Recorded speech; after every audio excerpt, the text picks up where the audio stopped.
Hello, I'm the Nostalgia Critic. I remember it so you don't have to. And welcome to another rendition of Old vs. New.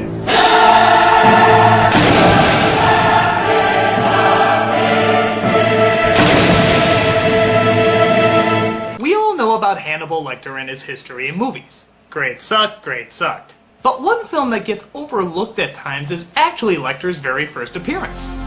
This is the 1986 Michael Mann film Manhunter. And holy shit, that's not Hannibal Lecter! I thought he was a British guy with his hair slicked back. Not a British guy with his hair slicked back. Okay, there's some similarities. But that's just one of the many differences between two films based on the Thomas Harris novel, Manhunter and Red Dragon. Both are very different, but both are actually very good, too. They have their own unique style, their own way of telling a story, and their own way of showing what their characters are going through. But as always, which one holds up the strongest? Which one comes together the best? Which one toughens the nipples with delight? Well, we're gonna find out today. This is Old vs. New, Manhunter vs. Red Dragon.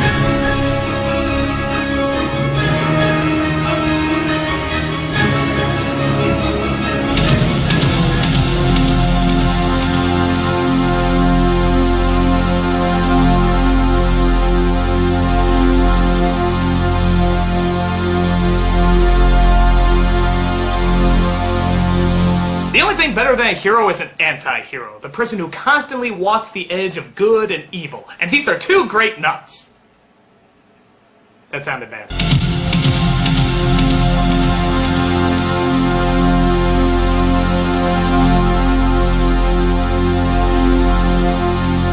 In the role of Will Graham, we got William Peterson in Manhunter and Edward Norton in Red Dragon. Both know how to keep your attention and how to up the intensity. They both do great work. But in terms of who's better, that's a tough argument. Let's look at Norton. Norton is a very no-nonsense kind of cop. He's straightforward, hard-working, and doesn't take any bullshit. Even from one of cinema's most famous killers. I may keep them and I might consider it. No. Do you dream much, Will? Goodbye, Dr. Lecter. You haven't threatened to take away my books yet. He has a gift for sensing what a sick mind is thinking, which he sees much more as a curse rather than a blessing. But where in Red Dragon, he's a healthy guy with a dark edge. Peterson portrays him more as a sick mind that just barely made it over to the good side. And even then, is constantly tightroping it. He doesn't seem like a well person, and deep inside he knows he could just as easily become one of those psychos he's brought in. Now don't get me wrong, they addressed this in Red Dragon too, but Norton still seems relatively in control. There's never a sense that he could just snap at any second. Take for example when he's trying to get into the criminal's mind. With Norton, it's very much along the lines of having an epiphany. You took your gloves off, you touched her with your bare hand, and then you wiped her down. But when the gloves were off, did you open her eyes? With Peterson, you get the feeling he's literally diving into the killer's psyche. Almost like he's sickly enjoying it. You took off your gloves to touch her, didn't you? Didn't you, you son of a bitch? You touched her with your bare hands, and then you put your gloves back on. But while your gloves were off, did you open all their eyes so that they could see you? Yeah, what'd you have for breakfast? Wasn't it Egg McMuffin? It was an Egg McMuffin, you fuck! Yeah! Because of this, Peterson comes across as more tortured and therefore more complex. You could see him very easily going off the deep end at any moment. Norton seems to have one foot firmly in the real world, so when Lecter makes the comparison that they're similar, it sort of sounds like your typical villain speech. Don't you understand, Will? You caught me because we are very much alike. Without our imaginations, we'd be like all those other poor dullards. In Manhunter, he literally starts freaking out, just like an unstable mind would. So it makes more sense that something like this would really get to him. Do you know how you caught me, Will? Goodbye, Dr. Lecter. You can leave messages for me at the number on You the know file. how you caught me?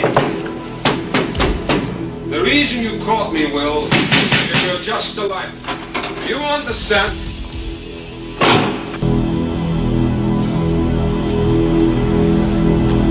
As much as I love Norton in this film, and he does give a solid performance, Peterson just had more of a sick, twisted mind that was more interesting to watch.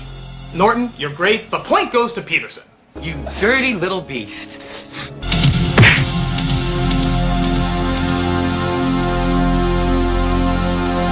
Now let's talk about our main villain, the Tooth Fairy.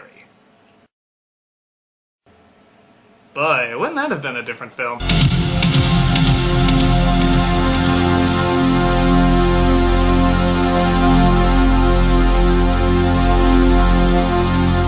Mrs. Dollarhide, aka the Tooth Fairy, is portrayed by Ralph Fiennes and Tom Noonan. Again, this is a very hard choice as both turned in very strong performances. Fiennes is certainly the more tragic of the two. Much more is given about his backstory, and you find yourself feeling more and more sorry for him. As you watch, you get the feeling that he doesn't want to do this, but his abusive past mixed with a sick mind creates a desperate need to go through this bizarre transformation. I wish I could have trusted you. I wanted to trust you. You felt so good. You see more his interaction with people, how he works, how often he's in constant battle with himself. It's a great performance as well as a great character. Noonan's portrayal is a bit different. The tragedy is there, but it's more hinted at. He's left more in the shadow, which makes him come across as much more creepy as well as more unpredictable. You are privy to a great becoming and you recognize nothing. You're an Antony afterbirth.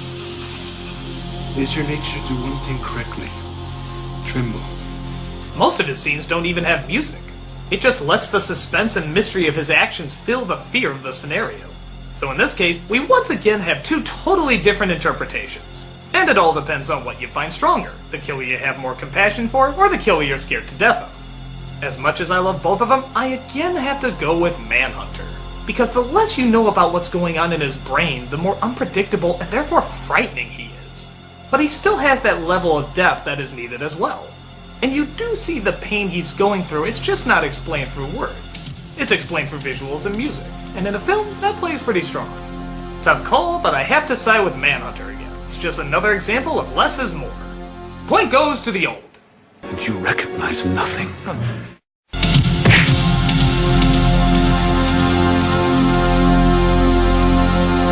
But now let's get down to the one you all want to talk about, Lecter. True, he's not the main villain in either movie, and one does have him much more than the other, but I still stand by the fact that these are two very good performances and deserve to be looked at. This is the best Lecter.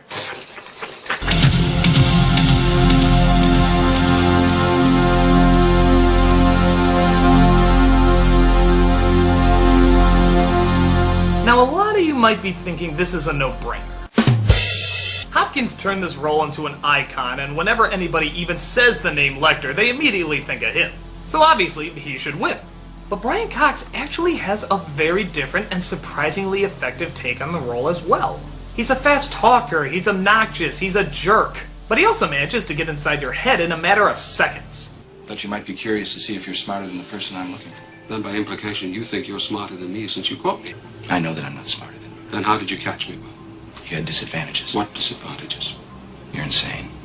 Hopkins is slower and more calculating. Then by implication you think you're smarter than I am, since it was you who caught me. No, I know I'm not smarter than you. Then how did you catch me? You had disadvantages. What disadvantages? You're insane. But there's also something even more frightening about a guy who just has you pegged the minute you walk in, and uses that almost immediately to start manipulating you. You came here to look at me, to get the old scent back again, didn't you? I want your opinion.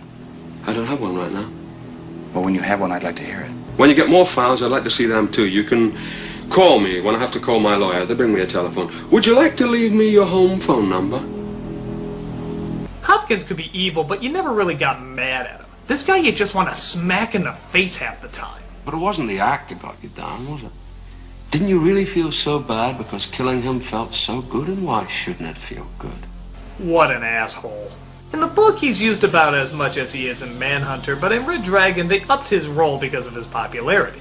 We mustn't judge too harshly, Will. It was his first time. Have you never felt a sudden rush of panic? Yeah, that's the fear we talked about. On top of that, we've also had two other movies to build up the creepiness. So by the time this one rolled around, there was a lot more build-up as to what to be afraid of. We also see how he was captured in Red Dragon, which is interesting, but I'd be lying if I said I sort of didn't want to see that. Like it's better left to the imagination. And come on, how did he survive that? Next time, drop a safe on him to be sure. It's true that his age can be a little distracting in the movie, but I'm not gonna lie, the character does seem stronger when Hopkins is doing it. Now, I'm sure a lot of that has to deal with the fact that there's more time and two other movies to develop him, and on top of that, it's an Oscar-winning performance. But still, I think it's worth noting Cox's performance as well. Yeah, it's different and there's not as much of him, but just like Michael Mann did with the other killer, there's little music, little shadow. The creepiness just comes from the performance and the blunt, harsh reality of the situation.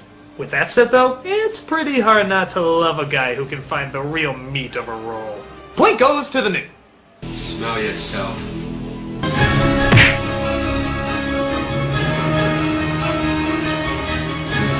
Thomas Harris's books are always filled with colorful characters, and these characters are just as colorful...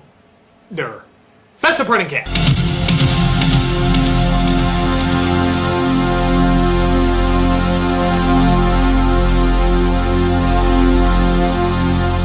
Again, a lot of good performances and actors to choose from.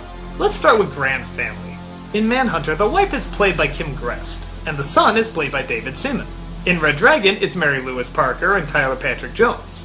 While there is a connection in Red Dragon with them, Manhunter devotes entire scenes to how this is all affecting their lives. Even the scene where he confesses to his son the hardships of a sick mind and what it means to live with it. This is a very strong moment. Barry's mom had this newspaper. It said you were in a special hospital. And I was transferred into the psychiatric wing. That bothers you, doesn't it? I don't know. Though, am I the only one distracted by just wanting to see the old labels for things? Oh my god, has Life and Grape Nuts ever changed their logo? The Nosy Reporter is also a lot of fun, played by a jackass Stephen Lang and a pompous Philip Seymour Hoffman. Both are great, but I think I prefer the snobby Hoffman a little bit more. That's just my personal preference, though. Jack Crawford is played well in both versions, as are the other investigators. Wait a minute, is that Barney in both of these movies? Holy shit, it is! It's like he's in 2 different dimensions! But for me, the tipping point has to be with the blind woman dating the killer, played by Joan Allen and Emily Watson. And as cool as Joan Allen is, it's Watson who is far more memorable. Much more time is given to the romance between these two, and it shows in more detail how their relationship grows, which makes it all the more tragic when you see where it all ends up. In the original, it's a little rushed. The idea is that he finally falls in love with a woman and his psychotic killer mind doesn't know how to handle it. When the attempt to kill her comes in Manhunter, it's just sort of like another kill. But in Red Dragon, it's a real hard choice, and we know why. We've seen them grow close together. The relationship with the family is important in Manhunter, but I think the relationship with her is more important in Red Dragon. It gives the character more of a purpose as well as a weight. Factoring all that in, it seems like Red Dragon truly does have the better supporting cast, though only by a little. Point goes to the new. You know, if you don't want to talk, that's okay.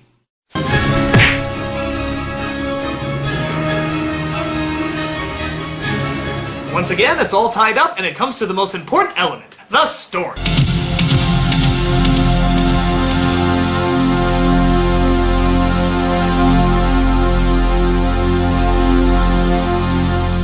Those who read the book know that Red Dragon followed it a little closer.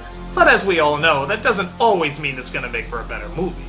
You could make the argument that the ending in Manhunter, though different, did at least keep the story in mostly a 3-act structure. Red Dragon actually has 2 endings, a fake out and then the real climax. I'll admit I'm not usually a fan of these fake outs, but at the same time it did allow Norton a psychological confrontation with the killer as well as a physical one. In the original, he just sort of fights him off and that's it. The rest of the 2 stories actually follow pretty similar. The main differences are how much you see of the family, the girlfriend, and Lecter. You see more of Lecter and the girlfriend in Red Dragon, but you see more of the family interaction in Manhunter. For me personally, I prefer more Lecter and the girlfriend. Also, the story is a little bit more spelled out in Red Dragon. You can follow Manhunter okay, but a lot of stuff flies by pretty quick. For example, there's just a line in Manhunter when they say they searched Lecter's cell and didn't want him to know. In Red Dragon, they actually show what they had to go through to fool him, and whether or not it works. In fact, a lot of Red Dragon is more visual. I remember much more of the creepy sets, the bizarre imagery, and the dark shadows.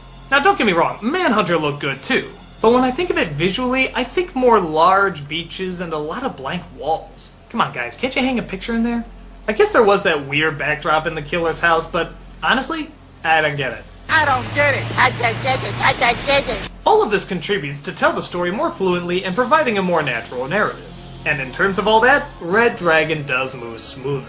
Again, with the exception of maybe the ending, every scene seemed to fall nicely into the next. and the characters that needed to be focused on were constantly focused on.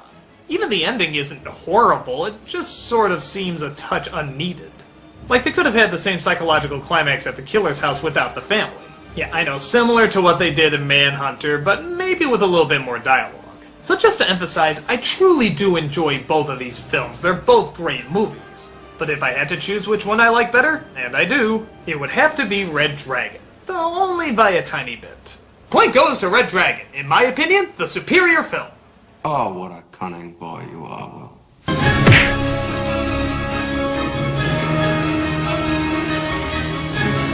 I'm a nostalgia critic, and if you'll excuse me, I'm going to eat some liver with some fava beans and a nice Chianti.